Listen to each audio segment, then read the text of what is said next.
Musiko Musta! Ako po si Alexa. Ako po si Justine. Ako po si Fran. Ako po si Marga. Ako si AJ. Ako si Nicole. Ako si Ashley. At ako si Trixia. Araw na naman para magkwentuhan tayo ng idinulot ng musika ng Filipino artist sa kultura, moral at emosyon ng kanilang tagapakinig. Welcome to Musikwentuhan!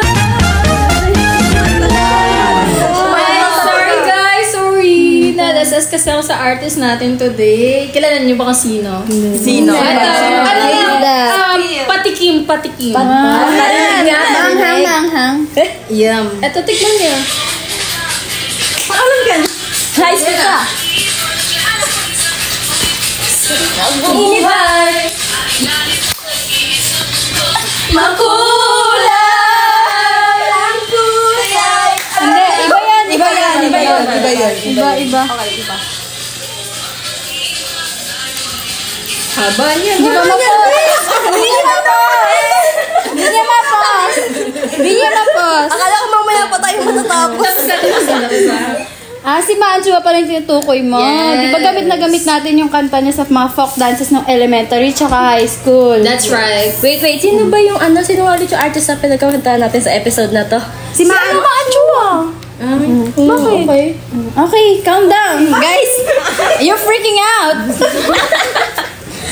Si Maan Chua, yung na-search ko na info niya, so yung tunay na pangalan niya pala is Maria Anatea Chua. Kilala lang siya bilang Maan Chua na tubong Davao. Siya ay isang independent singer, songwriter, guitarist at percussionist. Nagsimula siya mag-perform sa local, national at even international events noong 2001. And bahagi rin siya sa bandang Mebuyan kung saan siya ang gitarista. Wow! Super Guitarist! Sobrang daming talent.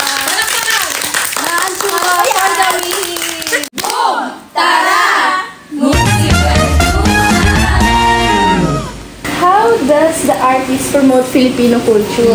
Alam niyo ba yung sagot? Pinakita lang naman ni Chua yung beauty at culture ng Mindanao sa mga kantang sinulat niya at inawit niya. Wow! Agree, may mga song siya sa Mindanao na kadalasan yun yung mismong title, yung Itadyak.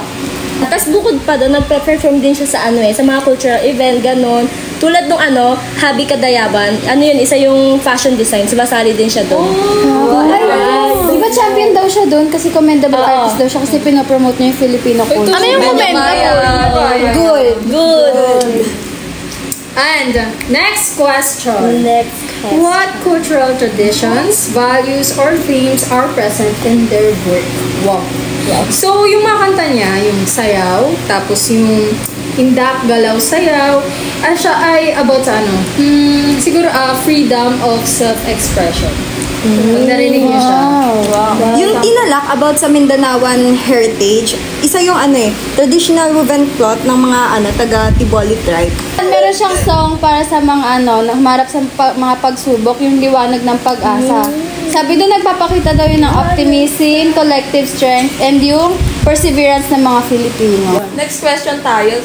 Dako naman tayo sa do they incorporate indigenous sounds, instruments, or languages? Well, meron siyang kantang nalandang. Well, nakasulat yun sa Dabawenyo in Bisaya. Parang alam ko yun. Tapos meron din siyang tawag dito, may ginagamit din si Chua ng mga instruments na talagang galing sa ating mga Pilipino. Doon sa song niya na sayo, gumamit din siya ng agong, which is yung large gong. So yung nakikita niyo doon sa Showtime. Dugo! Meron din dabakan yung drums. Paano?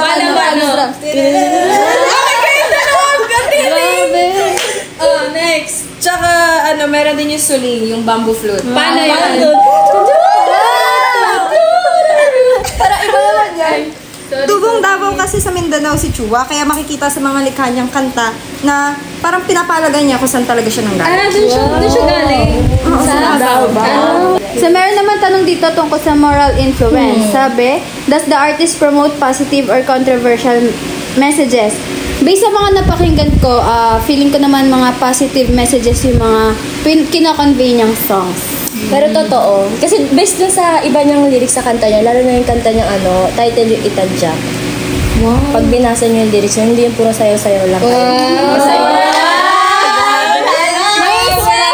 May part. Sobrang interesting yan. Pero ano ba ibig sabihin ng kanta na yun na itajak. Oh, ano meaning Alam ko yan? yung message niyan, ano i-appreciate natin yung Mother Earth, pati yung life na binigay niya sa atin. Guys, let's appreciate our Mother Earth. Si Tefiti. Dagdag ko lang din na pinupoint out nung kanta niya na kilalanin natin yung sariling atin by knowing yung pinagmula natin, cultural roots, kumbaga. What moral values do they emphasize in their music and performances? Performances! Na-observe ko naman doon, isang yung moral value na talaga pinaka-center niya is gratitude. Wow! Thank you so much! Thank you. Spell gratitude. Ba, alam mo kung kanta dyan? Ano? Yung kanta ng sayaw. Ano? Hindi nyo alam yun? Sayaw, kika, Iba. Yung lyrics pa lang yun, nakikita mo na yung gratitude. Thank you guys! Thank you! Tsaka bukod pa doon, yung kanta niya, Indak, Galaw, tsaka Sayaw, nagpapakita pa yun ng ilang pang moral values. Sa interpretation ko naman, nagpapakita yung lyrics nun ng respect, saka sa respect sa bawat isa, saka yung sharing na... Sinishare mo. Oo, sinishare syempre. Yung sharing na pinupoint out niya dun, yung buong mundo is parang nagkakasayahan. How do they impact the mindset and behavior of their audience? So, yung mga kanta kasi nito ni Manchua, parang nagpo-focus kasi siya na ipakita yung pagkakakinanan ng mga taga Mindanao. Pinapakita niya yung beauty ng lugar na yun. Agree ako dyan. Di ba kasi nalagay rin parang sa band-like yung image ng mga Mindanao. Tapos dahil sa kanyang mga kanta, through her songs, na parang gumanda na yung tingin ng mga taga-Davao. Ay, pero totoo, through her song, pati ako tututunan kong mahalin ang sariling atin. Tapos natututunan ko din ma-appreciate kung gano'ng kaganda ang mga taga-Davao. Sabi mo, gusto mo na umalis ng Pilipinas. Joke lang. Kasama ko siya. Pinapromote ka niya Filipino culture. Sama ka sa kanya. Ipopromote namin sa ibang bansa. Nakakatuwa kasi yung influence niya sa atin, hindi lang simpleng tagapakinig tayo, meron din tayong nakukuhang magandang impact sa mindset natin kahit sa mga behavior pa natin. So, meron din isa pang tanong dito about sa emotional influence. How does the artist's music or performance evoke emotions in the audience? Yung mga mga napapanood ko sa YouTube or Napanood mo? Yes. Paano mo pinanood? Yung mga Intense! Grabe! as in ganyan lang. Grabe. Walang kurap-kurap. So, focus. Na-capture niya ang iyong Yung mga comment doon ng mga listener niya, sobrang ganda, na-appreciate nila yung beauty no. Tapos parang mas na-engage din yung parang mas na-appreciate nila yung mga ganong klase ng kanta na hindi mo maaasahan. Mas na-emphasize din nila yung pag-engganyo ng Filipino song. Pinapakita sa music niya yung pagmamahal sa kultura natin. Grabe naman. Kasi even yung Filipino language para mas maintindihan ng iba yung songs niya. Lalo na yung mga taga-Davaoenyo sa Bisaya. Ito may nabasa akong article about yun sa performance niya, tapos galing din sa fans niya. Sabi nung mga fans niya, nakaka-excite daw, nakakamangha, wow. Tapos pag napakaganda daw, so pag nakikinig ka, para ka daw nasa paraiso. Isa pa yung Sayaw Dayaw. Ang sarap. Ang sarap daw sa tenga. Grabe! Ng rhythm niya, tsaka yung kulintang. Nakita niyo yung Filipino culture based sa mga gamit yung mga beats tsaka tones sa pinapakita yung Paano yung beats? Beats.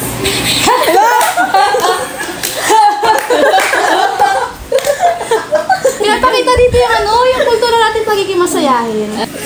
What themes do they address? Ayan. For me, yung ina-address ni Manchu sa mga songs niya is about nature, beauty, peace, and hope sa mga taga Mindanao.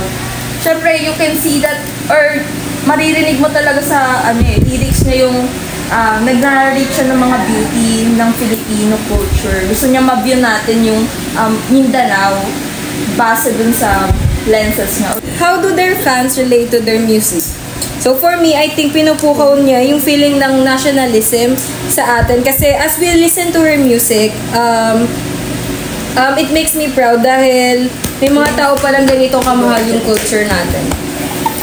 Correct ka dyan. Not only that, when we use her music, we wear costumes sa tugma dun sa culture na pinaperform natin. Sa folk dance natin, di ba? Oo nga. Pero very true kasi pag tuwing sasayaw ako, gamit yung kanta niya, papangiti kayo. Sa ganun.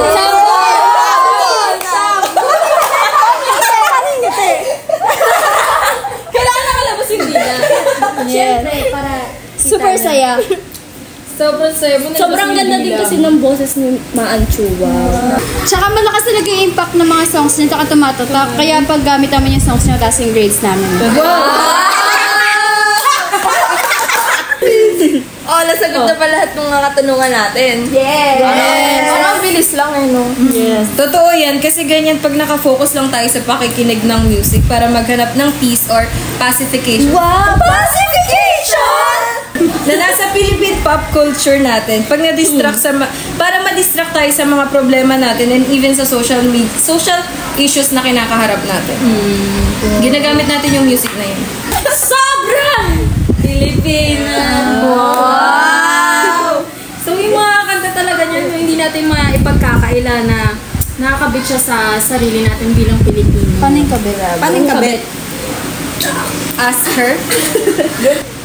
At ang musika ay makapangyarihan, lalo na sa ating mga Pilipino. Kaya nitong maghatid ng positive empowerment at resistance. Ikaw ba yun? Tinatawag natin ito. Hindi ako yun. Ay, sorry guys, baby ko yun. Ito yun. Wow, baby! Marap ka doon! Antok na po ako. Bye! Wow! Ay guys, sige pa na siya.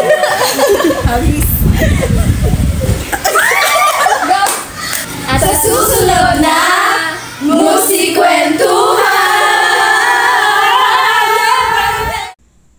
Musikwentuhan, panahon na naman na pakikinggan ang buhay akda at impluwensya ng ating Filipino artist. Halika na't makimusik, kumusta?